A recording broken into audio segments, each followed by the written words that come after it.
Thank you, Mr. Speaker. On February 6th, the day that the RCMP began raids on the Wet'suwet'en people asserting sovereignty over their lands, I asked, why has the government abandoned its duty and allowed the constitutional and legal rights of the Wet'suwet'en hereditary chiefs to be violated?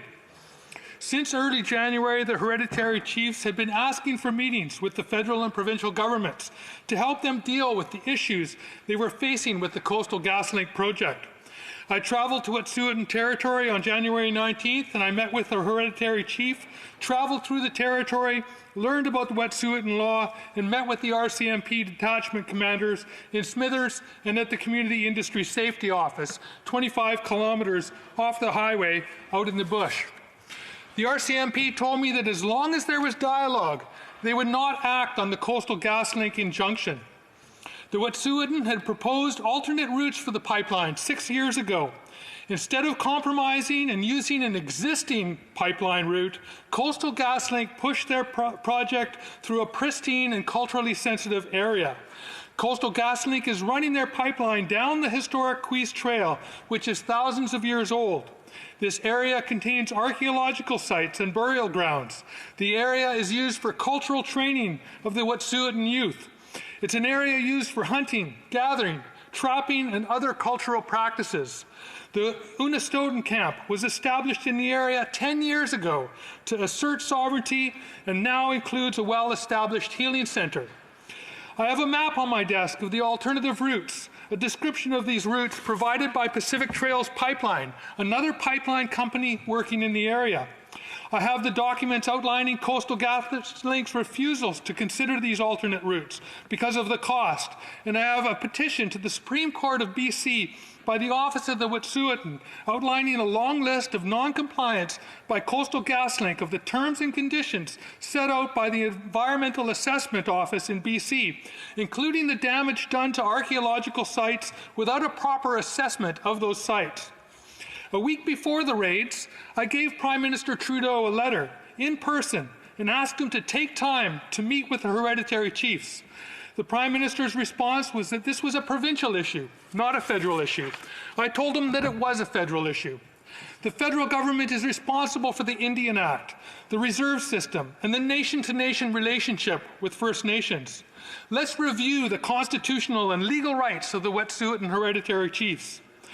The Royal Proclamation of 1763 states that Indigenous title to Indigenous lands must first be reconciled before settlement can take place, and only the Crown can reconcile Indigenous title.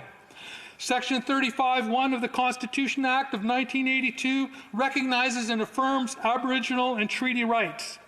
The Supreme Court in Delgamuukw affirmed that the Royal Proclamation of 1763 applied and confirmed that Aboriginal title was not extinguished by the Wet'suwet'en. It was the Wet'suwet'en hereditary chiefs who were the plaintiffs in the Delgamuukw case. They were recognized by the Supreme Court of Canada. The Supreme Court's Silcotin decision confirmed that land rights are collective and intergenerational, and it is the collective that speaks for the ancestral territory. The hereditary system represents that collective. The government has had 23 years to work with the Wet'suwet'en First Nation to implement the directives outlined by the Supreme Court in the Delgamuukw decision. The lack of free, prior, and informed consent in the RCMP raids are violations of the government's commitment to the UN Declaration of the Rights of Indigenous People. The federal government has failed in its responsibility to the Wet'suwet'en people by not negotiating with the hereditary chiefs before the RCMP raids. Parliament Secretary to the Minister of Crown-Indigenous Relations. Thank you, Mr. Speaker. Mr. Speaker, I would like to thank my honourable colleague for Nanaimo Ladysmith for the question. And I want to begin by acknowledging that we are all gathered here on the unceded territory of the Algonquin people. Challenging time for all Canadians, Mr. Speaker, Indigenous and non-Indigenous alike.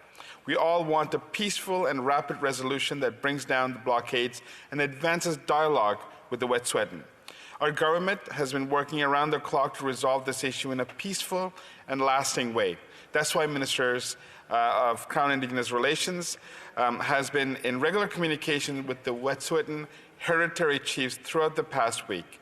It's time to move forward together to get our economy moving and to continue advancing reconciliation and with Indigenous people. The government's commitment to from 2015 has not changed. There remains no more important relationship to the government and to Canada than the one with Indigenous peoples. Our resolve to pursue the reconciliation agenda with Indigenous peoples is as strong as ever. Canada is ready for this. Canadians want this. We have significantly stepped up rights-based discussions with Indigenous peoples. Today, active discussions are underway with partners from every province and territory, more than 150 processes, more than 500 Indigenous communities, and almost 900 Indigenous peoples. This government has also moved to strengthen relationships with national Indigenous organizations to ensure they have the stable, predictable, and reasonable funding needed to carry out their work.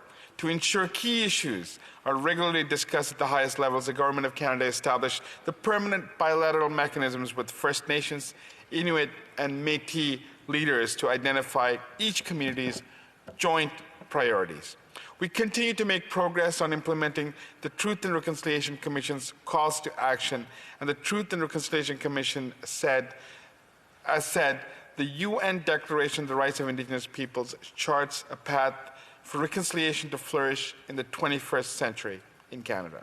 We are committed to working collaboratively with Indigenous partners to develop legislation and to deliver on our commitment to introduce legislation on the Declaration on the Rights of Indigenous Peoples by the end of 2020.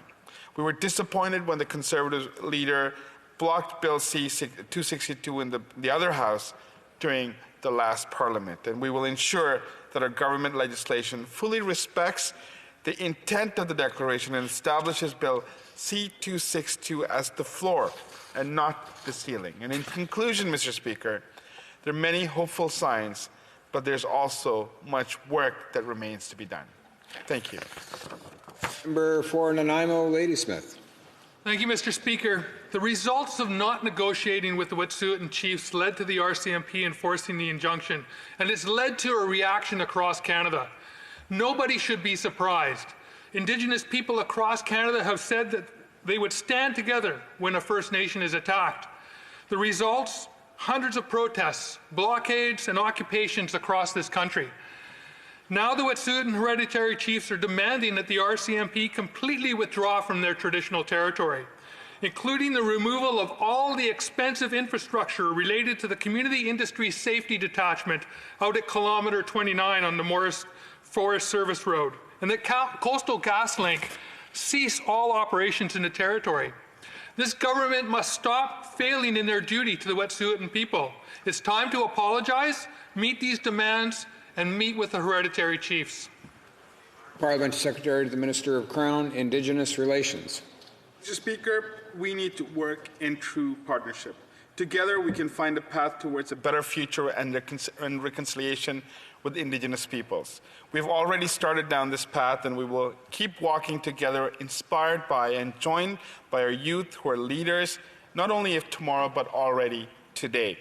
We have all seen what happens when we don't come together to keep the conversations going. It results in mistrust and confusion that can be the root of conflict. It is a barrier to moving forward together.